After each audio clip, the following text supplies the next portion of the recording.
দিশম আদিবাসী গাঁওতার মিছিলে স্তব্ধ গোটা রামপুরহাট। নাবালিকা আদিবাসী ক্লাস 7-এর ছাত্রী ধর্ষণ ও খুনের ঘটনায় অভিযুক্ত স্কুল শিক্ষক মনোজ পালের ফাঁসির দাবিতে আজ রামপুরহাট শহরে আদিবাসী সংগঠন দিশম আদিবাসী গাঁওতার পক্ষ থেকে বিক্ষোভ মিছিল ও বিক্ষোভ সমাবেশ করা হয় রামপুরহাট শহরে।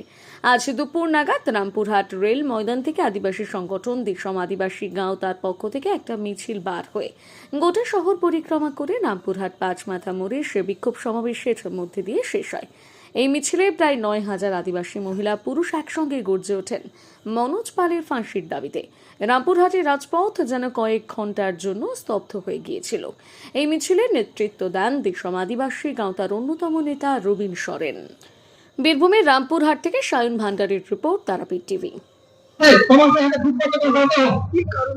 আজকে একটাই দাবি হচ্ছে মনোজ পালের ফাঁসি।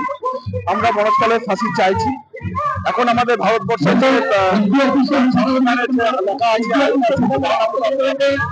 দিয়ে বেরিয়ে যায় এই সমস্ত দুষ্কৃতীরা, এই সমস্ত নক্কারজনক যারা ঘটনা ঘটায় দেশের কোথাও না কোথাও তার জন্যই আমরা